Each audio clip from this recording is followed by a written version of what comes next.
Perhatian, video ini mengandung konten yang akan membuat Anda semakin cerdas. Mohon maaf, bila setelah ini ketidaktahuan Anda akan menjadi hilang. Ya, Assalamualaikum warahmatullahi wabarakatuh. Bismillah, alhamdulillah, wassalatu wassalamu ala rasulillah wa ba'du. Di video kali ini gue akan ngebahas tentang boleh nggak sih Jumatan libur ya. Jadi Jumatan dibatalin, diganti dengan sholat zuhur di rumah karena sekarang sedang merebak virus corona, dan MUI sudah buat fatwa itu.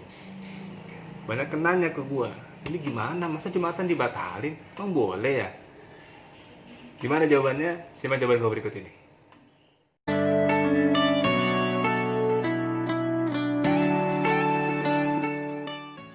Baik, jadi sebetulnya kalau lo nonton video gue yang tentang lapas azan diganti, itu gue bacain satu hadis yang riwayatnya dari Abdullah bin Abbas.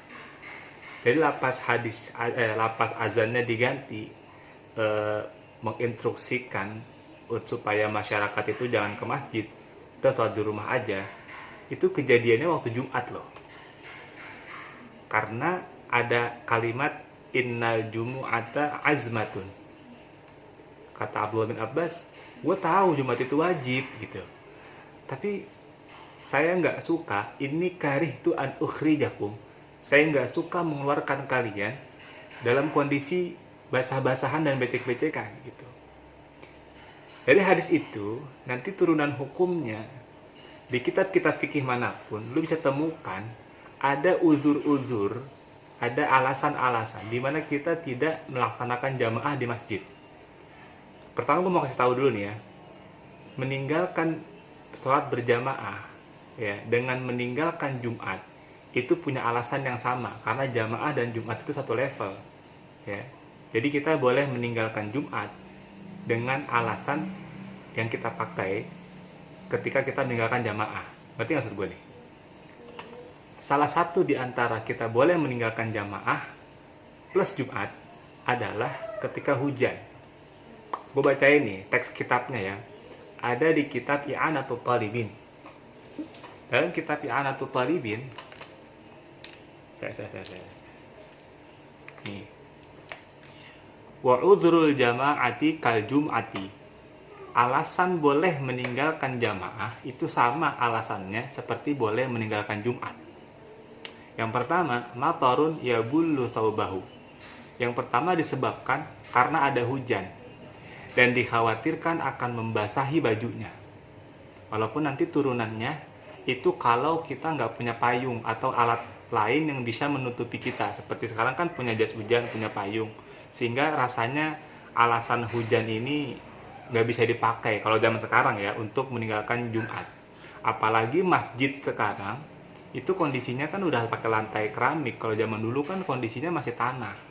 Sehingga zaman dulu itu kalau misalnya hujan lebat, ini agak menyulitkan untuk berjamaah, apalagi Jumat. Ada hadisnya, ya, del khabar sahih, ya, karena ada kabar yang sahih, annahu sallallahu alaihi wasallam amara bis salati fir rihali yauma matarin yabullu asfalan ni'ali. Bahwa Nabi pernah memerintahkan sholat di rumah di hari yang hujan, dan hujan itu membasahi bawah-bawah sendal, jadi agak tergenang gitu. Karena kondisi itu, maka terciptalah masyaqqah, kesulitan. Nah, kesulitan itulah yang menjadi alasan boleh meninggalkan jamaah dan boleh meninggalkan Jumat.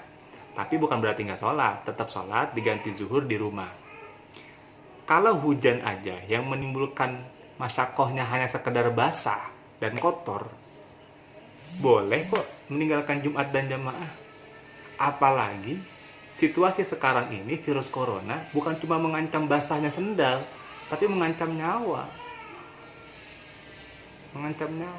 Makanya banyak ulama yang memutuskan kalau di daerahnya sudah disebut sebagai daerah yang agak serius dampaknya, Jumat boleh ditiadakan, diganti dengan sholat zuhur di rumah. Itu. Ini keterangan ada di kitab I'anatul Talibin. Hadis yang lain juga, yang kemarin gue bacain, itu ada di riwayat Imam Muslim, bahwa Abdullah bin Abbas itu pernah mengganti lafaz azan untuk menyuruhkan masyarakat nggak berangkat ke masjid. Itu cuma alasan hujan. Hadisnya riwayat Muslim loh. Apalagi kalau sekarang ini wabahnya adalah wabah virus corona. Ngancem nyawa. Kalau lo ketemu sama orang-orang yang kemudian jangan takut sama virus corona, mati itu urusan Allah. Ya, jangan gitu cara pikirnya. Kalau lu ngomong kayak begitu, namanya lu Jabariyah. Apa itu Jabariyah? Jabariyah itu semacam kelompok atau aliran sekte di mana mereka berkeyakinan manusia itu nggak punya upaya apapun dalam hidup ini, semua dikendalikan langsung oleh Allah. Jadi kalau lu ngomong gak usah takut sama corona, mati urusan Allah, kan seolah-olah lu nggak punya daya dan upaya untuk menanggulangi corona. Ya, wabah corona ini datang dari Allah, hilangnya pun nanti Allah yang angkat, kan begitu aja. Itu salah, men. Karena kalau lu begitu, lu Jabariyah namanya. Ahlus Sunnah wal Jamaah nggak begitu pola pikirnya. Oke? Ada hadis Nabi. Ini populer. Gua nggak cari hadisnya, lu cari sendiri aja karena ini populer hadisnya. Satu ketika ada sahabat Nabi datang ke masjid mau sholat berjamaah naik unta. Untanya kagak diikat, dia langsung ngacir ke masjid. Dipanggil sama Nabi, itu unta ikut dulu, kata Nabi. Kata orang tadi, nggak usah ya Rasul, saya udah tawakal kepada Allah. Sama Rasul diomelin, jangan begitu, ikat dulu, habis diikat baru tawakal. Emang kalau misalnya orang ngikat, usaha berikhtiar, terus berarti orang tersebut gak percaya sama Allah? Nggak gitu polanya. Kalau lu belajar ilmu kalam tentang Ahlus Sunnah wal Jamaah, nanti dalam ilmu kalam itu ada dua kelompok tentang kodok dan kodar ini yang dua-duanya salah. Yang pertama tadi Jabariyah yang meyakini bahwa manusia itu nggak punya kemampuan apapun dalam menentukan hidup ini.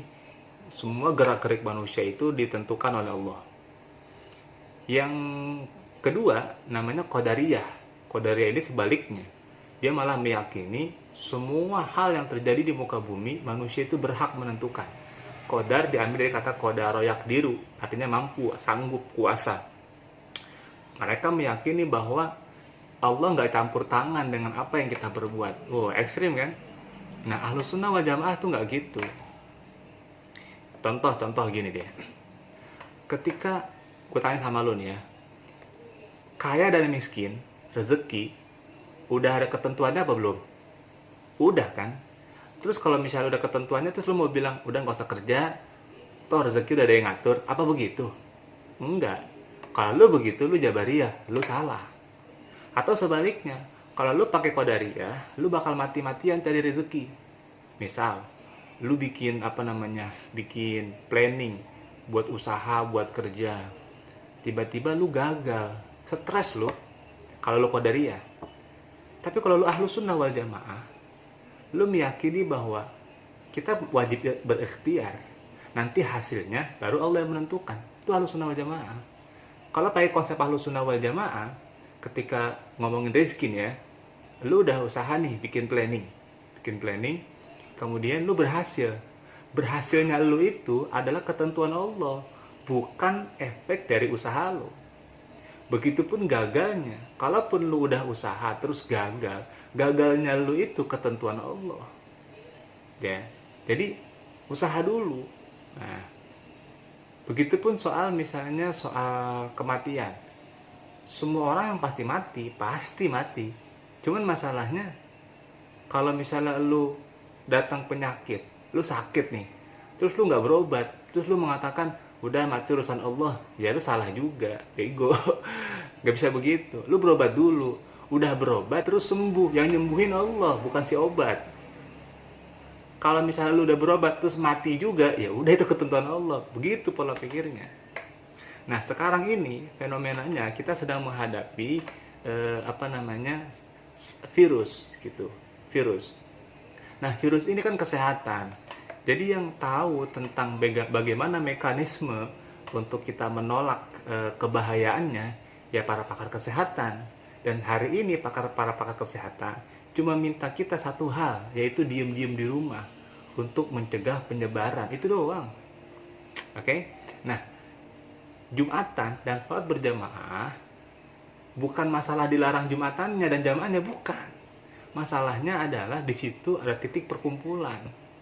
Itu doang. Karena nanti kita bakal berkumpul, kemudian nanti bakal tersebar, ya itu bisa membahayakan.